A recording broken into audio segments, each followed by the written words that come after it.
The John Deere dealer walked up to the 26-year-old kid at the auction and said 5 words that would haunt him for a decade. "Son, those tractors are junk." Gary Mitchell had no idea he was about to become the punchline to the greatest financial revenge story in farming history.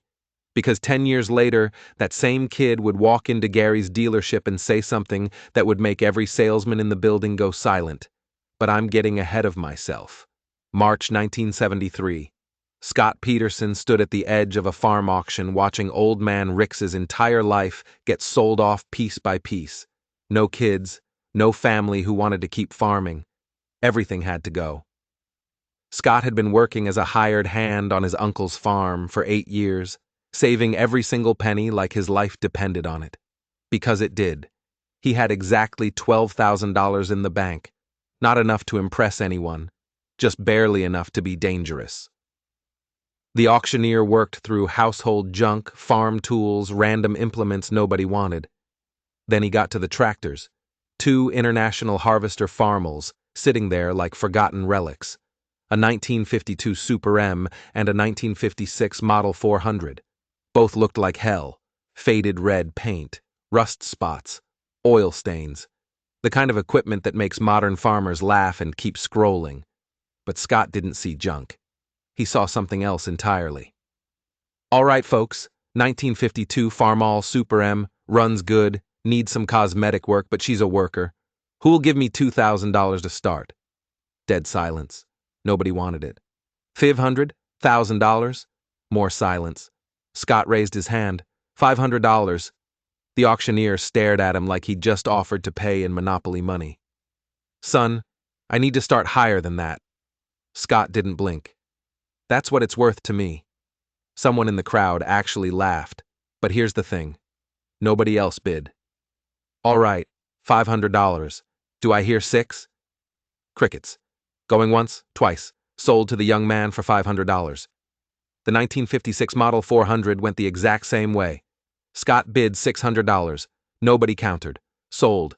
2 tractors for $100 total. Scott couldn't believe his luck, but his luck was about to get seriously tested. That's when Gary Mitchell appeared.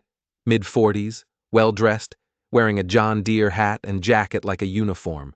Sales manager at Mitchell's John Deere dealership. The kind of guy who made his living convincing farmers they needed to upgrade. "You're Scott Peterson, right? Work for your uncle?" Scott nodded. "Can I give you some advice?" "Oh, here we go." "Sure." Gary gestured at the 2 Farmalls like they were diseased animals. "Those tractors are junk. They're 20 years old. Parts are getting impossible to find. They're inefficient compared to modern equipment. You just wasted $100. Scott shrugged. "They run. They work. That's all I need." Gary's smile got tighter. "But that's not all you need if you want to be a real farmer. You need modern equipment, efficient equipment, equipment that can compete." Scott tilted his head. "Compete with who?" "With farmers who are doing it right. Look, I know you're young and trying to save money. I respect that. But there's a reason successful farmers buy new equipment. It's an investment. It pays for itself in productivity." Scott finished the sentence for him. "And debt. It pays for itself in debt, too." Gary's smile cracked. "Smart financing is part of modern farming. You can't grow without it." Scott looked him dead in the eye. "I'm not interested in growing. I'm interested in owning." Gary shook his head slowly. "You'll never own anything farming with junk like this. In 5 years those tractors will be dead, and you'll have nothing to show for it except wasted time.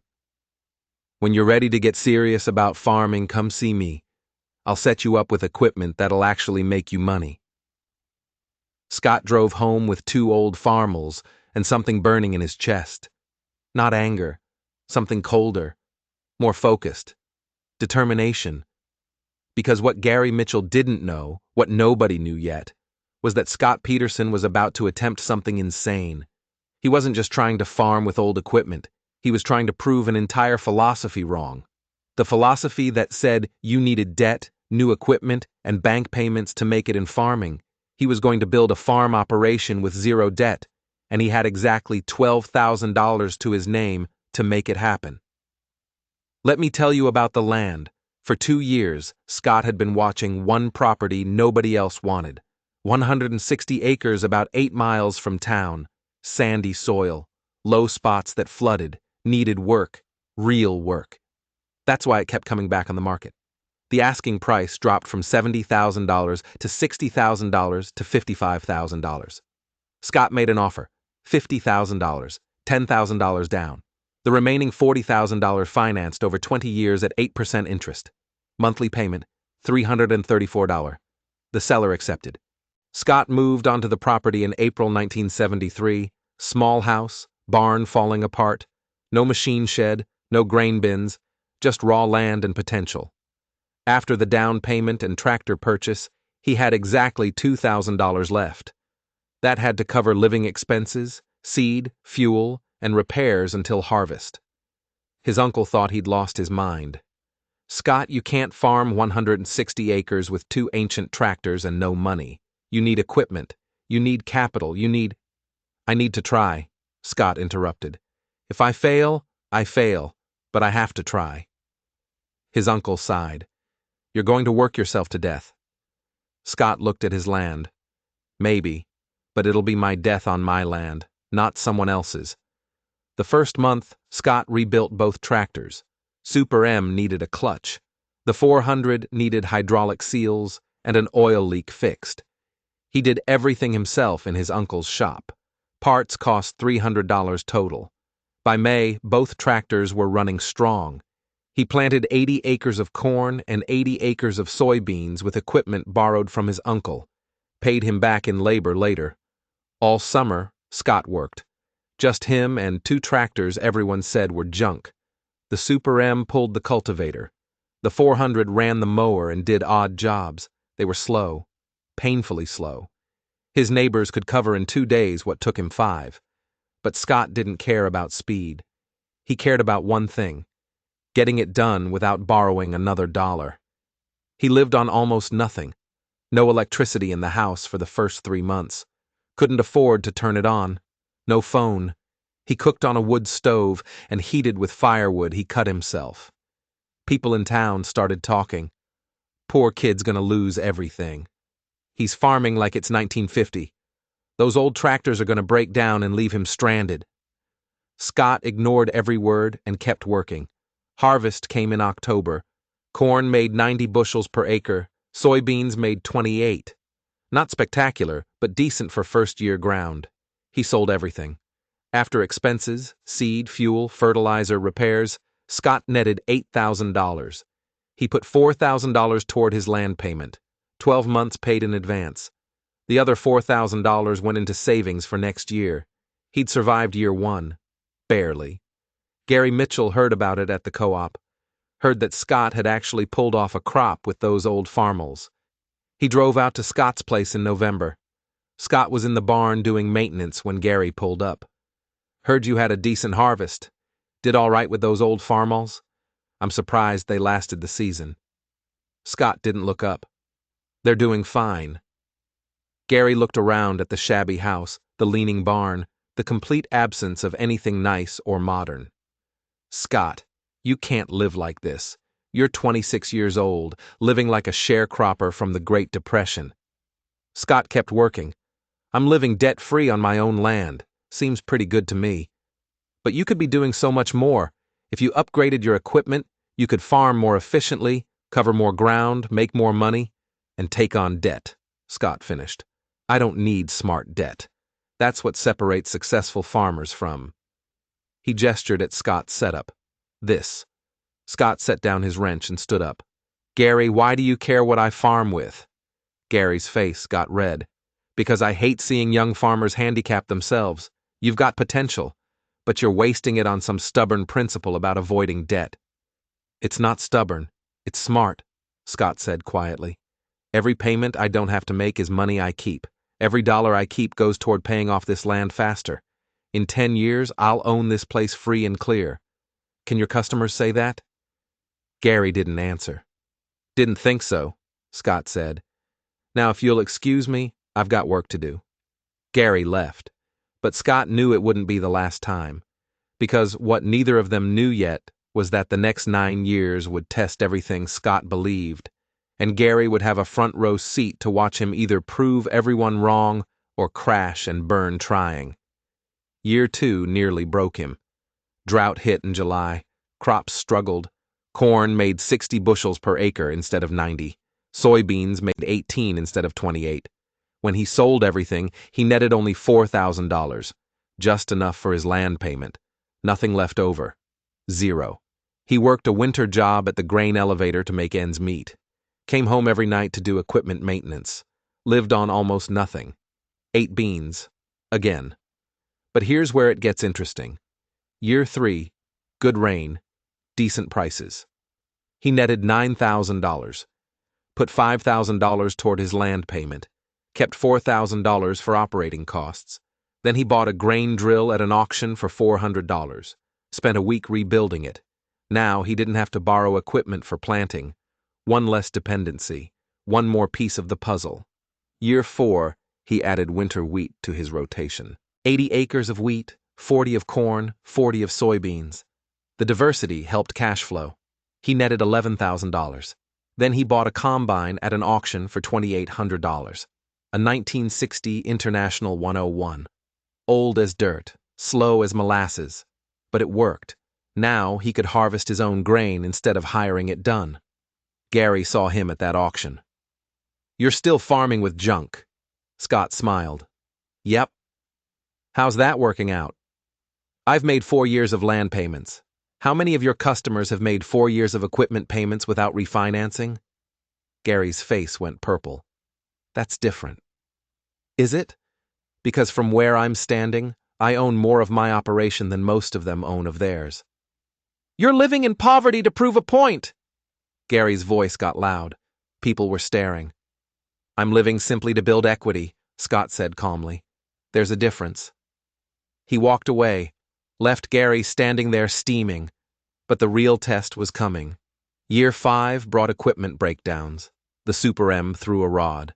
Required a full engine rebuild. Scott did the work himself over 2 months in the dead of winter. Cost him $600 in parts. But he got it fixed, got it running, got back to work. That year he still netted $8,000, still made his land payment. The math was working. By year 6, people had stopped calling him crazy. They'd started calling him stubborn instead. That Peterson kid is making it work somehow. Still farming with those old Farmalls. Haven't broken down yet. Living like a hermit, but he's paying off his land. Some respect crept into the skepticism. Not much, but some. Year 7 was the turning point. Everything came together. Good weather, good prices, good yields. He netted $15,000, paid off 2 years of land payments at once. His debt dropped to $24,000. He was past the halfway point. The finish line was visible now. Barely, but visible. Year 8, another good year. Netted $13,000. Paid down another 2 years. Debt, $16,000. Year 9, he got lucky. Grain prices spiked. He netted $18,000. Debt, $7,000. And then came year 10, 1983. Exactly a decade after he bought those 2 Farmalls, everyone said were junk. Scott Peterson made his final land payment, 160 acres, paid off, free and clear. He was 36 years old.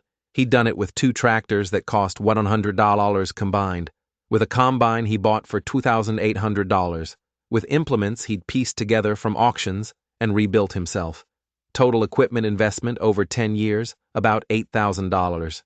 Compare that to farmers who'd financed new equipment, $60,000 to $80,000 in debt, payments of $1,000 a month or more, many of them still heavily leveraged 10 years later, still making payments, still owned by the bank.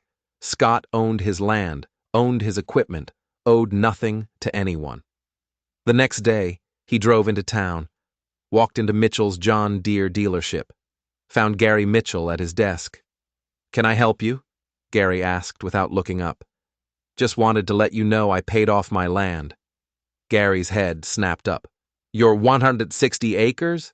"Yep, 10 years, paid in full." Gary blinked. With those old Farmalls? Scott smiled. With those old Farmalls. Gary leaned back in his chair, stunned. How?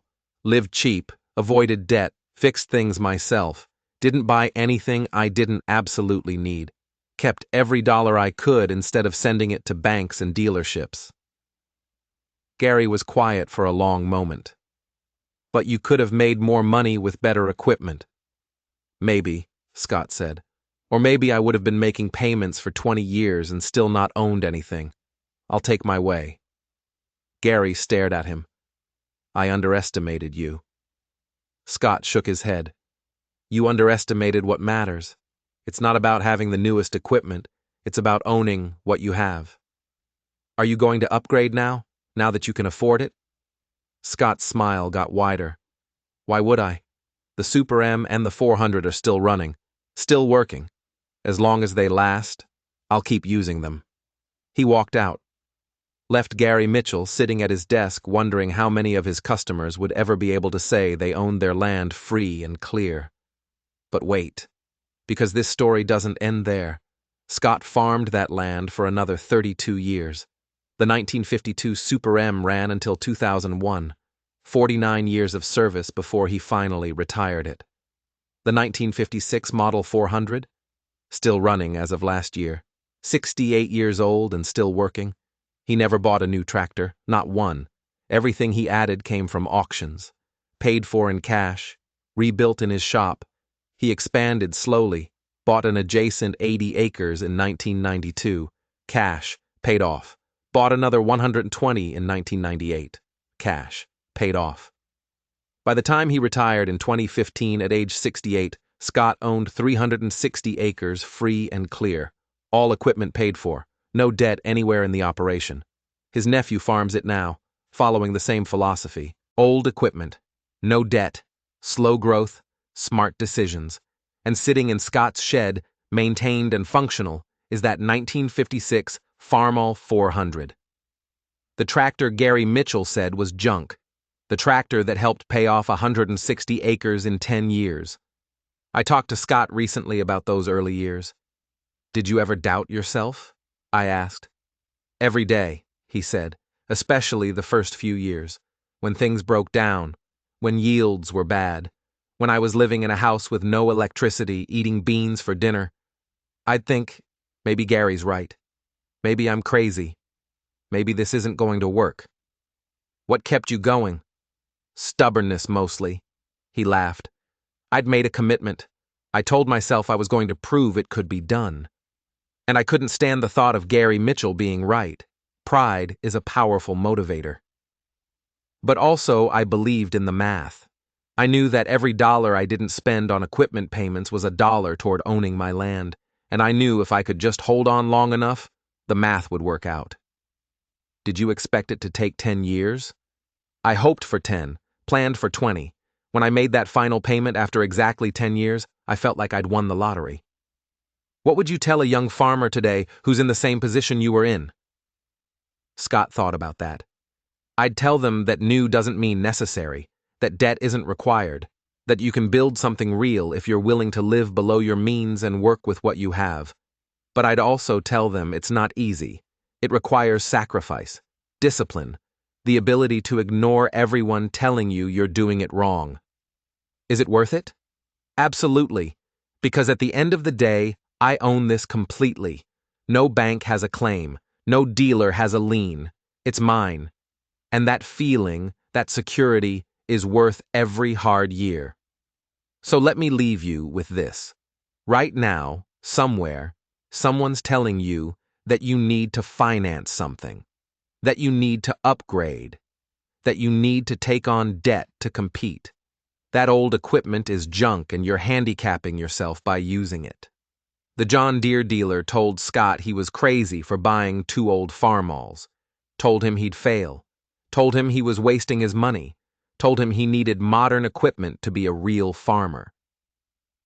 10 years later, Scott walked into that dealership and told the dealer he'd paid off his land with those same 2 junk tractors while the dealer's customers were still making payments. Because Scott understood something the dealer couldn't see. Ownership beats payments every single time. If this story changed how you think about equipment, debt, and what it really means to build something, do me 3 favors. First, hit that subscribe button for more stories about farmers who built empires with equipment everyone said was worthless. Second, drop a comment. What junk equipment have you used that worked better than everyone said it would?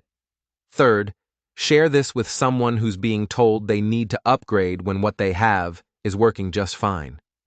The dealer called him crazy for buying 2 old Farmalls.